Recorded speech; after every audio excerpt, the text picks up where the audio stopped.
Hey everybody, and welcome back to Planning and More with Me's. I know it's been a long time, I think 3 weeks now, since my last Get to Know Me video. Super sorry about that. Like I mentioned earlier, in my previous videos, doing these videos are a little difficult for me, and I just need a lot of time, really, to prepare myself for it.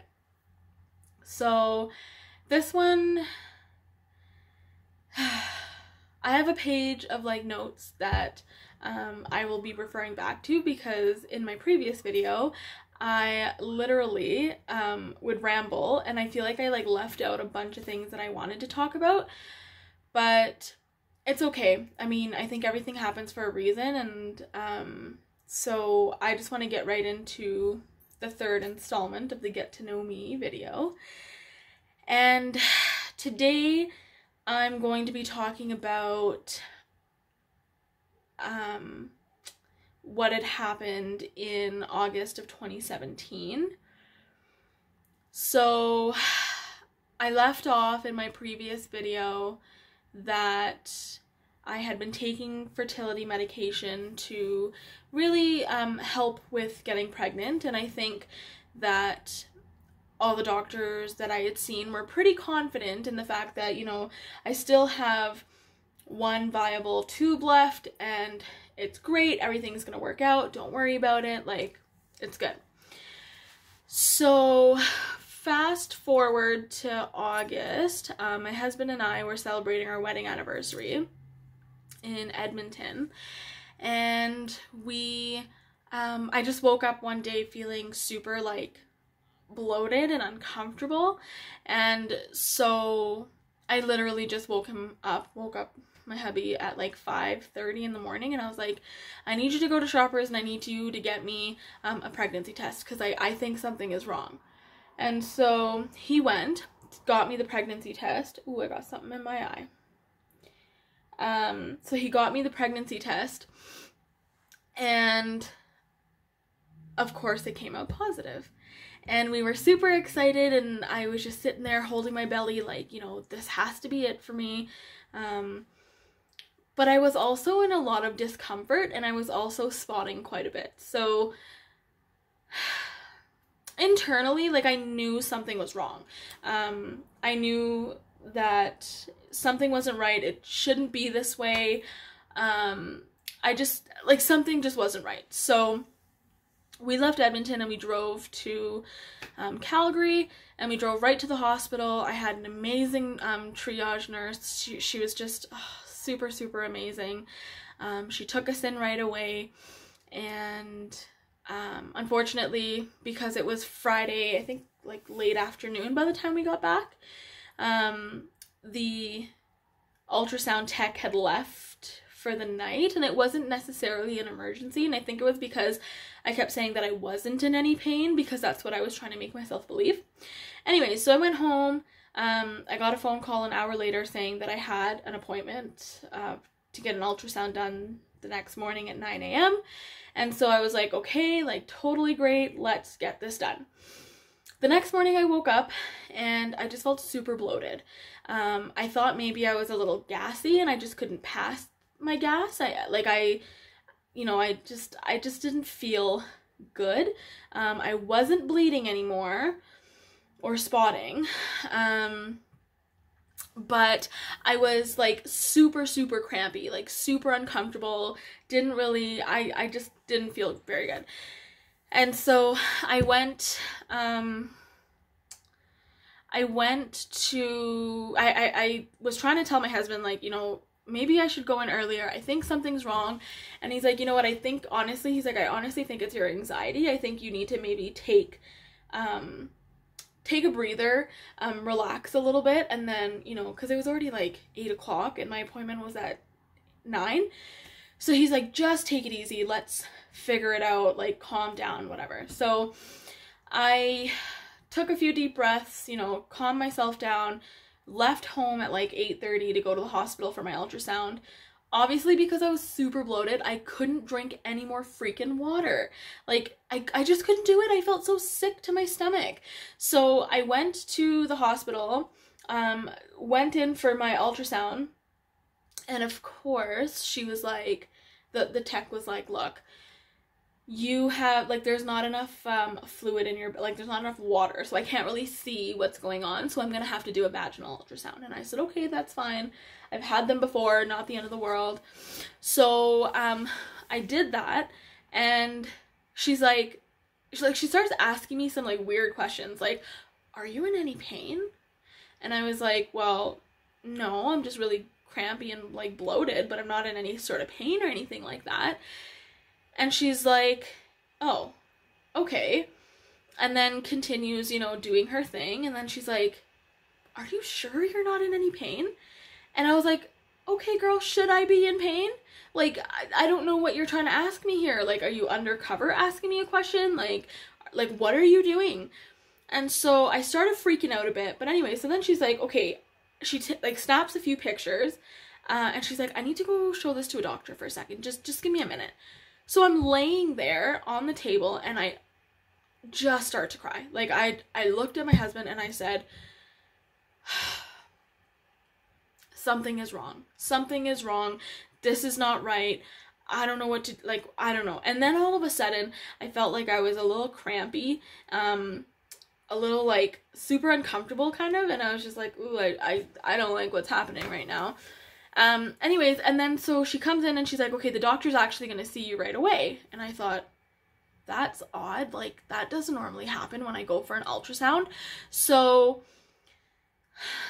it's like 9:30 or like 9:20. It's like 9:20, and I go, I get like a transporter to take me to the room where I'm going to go meet the doctor. And I'm sitting in the room and I'm crying and I'm nervous and I'm shaking, and nobody has like said anything about what's going on with me. They're just like, oh, the doctor's coming, and I'm just like, okay. And then the doctor comes in with a nurse and they're asking me on a scale of 1 to 10, how much are you in pain? And I'm like, okay, like, why does everybody keep asking me that? Like, I just feel bloated. I feel like I can't pass gas, but I'm not in any pain. And so the doctor's like, so you don't feel like anything, like no pain at all? And I was like, no. And my husband says, Shamiza, if you're in pain, you need to tell her, and you need to tell her now. And like tears start, you know, streaming down my face, and I'm like, no, I'm not tired, or I'm not tired. I'm not in any pain. I'm fine. Everything's okay. Like, I just want to know what's going on with this pregnancy, and is my baby okay, and whatever. And so the doctor's like, from what I see in the ultrasound, you are actually internally bleeding. Like, you have blood in your abdomen, and the only thing that I can suggest is that either you're having a miscarriage, which is highly unlikely because we would have seen it, or your tube has ruptured because you've had another ectopic pregnancy. And in that moment, my world shattered. Like, shattered. It's almost like when she said that, I came back. Like, I was so far removed because I was so determined that this pregnancy was the pregnancy and everything was going to work out fine. And when she said that, and I kid you not, in like seconds, milliseconds, I felt pain that I've never in my life experienced before. Like, it was way worse than the first one. Way, way worse. And I can't even describe to you the pain that it had caused me. And I can't even tell you if I had this pain all along. Like, I don't know if I was just so numbed out that... Anyways, so this is at 9:45, okay? The doctor literally picks up the phone in the room, and she's like, you need to clear an ER, or an emergency room, an operating room, like, stat. I have a woman in her 20s with a ruptured tube, it looks like, and internal bleeding. And so that was at 9:45, okay? the last time I checked the time, which was in the operating room, it was literally like 9, I want to say like 9:52. It was 9:52. So from 9:45 to 9:52, I was being rushed. And literally this transporter was like running down the hall. Running down the hall. They kept calling out a code. I don't know what, anyway, I don't know what code it was, but anyways, it was so bad that they literally, like, there were people waiting to go into, like, another transporter with another patient, trying to get into the, elevator, and he, like, yells this code, and they literally back up, and we go in, and I was just like, oh my god, like, I don't know what's going on. I'm freaking out because I'm in so much pain, and I'm like, I don't know what's happening to me right now. Anyway, so 9:52, I get into the emergency room, the operating room, and I'm like laying there. I just remember seeing a whole bunch of lights, and I remember the surgeon coming in and like literally doing like probably the stuff that they prepare themselves to do like way before surgery, but they're doing it like right there, and I'm awake and I'm listening, and they're like, okay, ectopic pregnancy, internal bleeding in the abdomen, and blah blah blah, and like we need to watch for this and this and this, and like I'm like freaking out, I'm hyperventilating, I'm in so much pain. They still haven't been able to get a line in me, like an IV in me yet, because everything's just been happening like super fast. And I feel like I'm talking about it super fast, I'm sorry. But whew, my heart's like so I'm laying there, and this guy, the nurse, is repeatedly poking me, trying to get this IV into my vein, and I'm telling him, I'm like, bro, you're hurting me, like, you are hurting me. And then the next thing I remember was a mask coming onto my face. So I didn't even have the IV lines or anything in me yet, but because I started freaking out, because he couldn't find my freaking vein, they put me to sleep earlier. So, like, it was so traumatic. Like, it was so traumatic. When I came to, I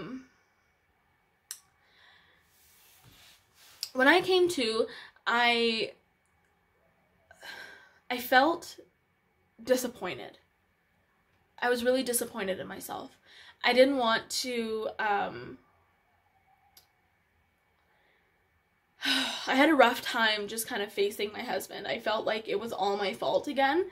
I felt like, you know, the one thing that I should have been able to do as a woman was being able to conceive, and the fact that I just didn't or couldn't, yet again, and here we are, literally a year later from the first one, and I just, like, I can't, you know, like, it was so heartbreaking. And I remember my husband breaking down in the hospital, and I just kept apologizing to him, and I kept saying how sorry I was. When my family and my husband's family came to see me, I just kept saying the same thing, like, I'm so sorry. I'm so sorry we're in this mess again.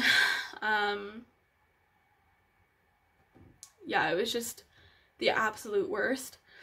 And I was just in a really, really, like, bad place. I was in a really, really bad place.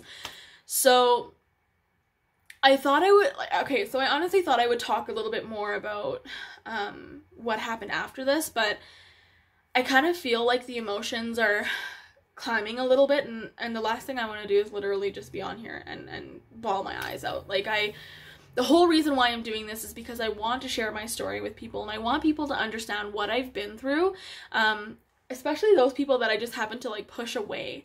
And the thing is when I'm in a dark place, or when I feel inadequate, or when I don't have that self-confidence, I literally push everybody away. It's not a secret. I mean, I'm, like, the best person at doing it. It sucks, but it's true. So, I really am sharing this story because I want people to understand who I am today and why I made the choices that I made. Not really to justify myself, but I know there are people in my life who don't necessarily understand what I went through. and I'm not the greatest at being able to share that side of it either. I am now slowly, but even to do these kinds of videos, like, it still takes me some time to like be able to have the courage to speak about it. And I've probably recorded this part or this video, like, this is my 7th time at the moment, you know, doing it. So I just really want, like, the biggest thing that I want is I want to be able to share my story with people, and I want people to understand, especially those who have been in my life or who were in my life, to understand why I pushed so far and hard. And it wasn't because I just didn't like you anymore, or like, I just had so much happening in my life and I couldn't look after anybody or foster a relationship with anybody because I didn't have one with myself. And if I don't have one with myself, I can't have one with anybody else, right? So that, I think I'm gonna leave it there for part 3. It's a little bit of a shorter one, but I think that's a good place to stop. I have pre-recorded the next videos, and I will, when I'm ready, put them up on YouTube for you guys to see.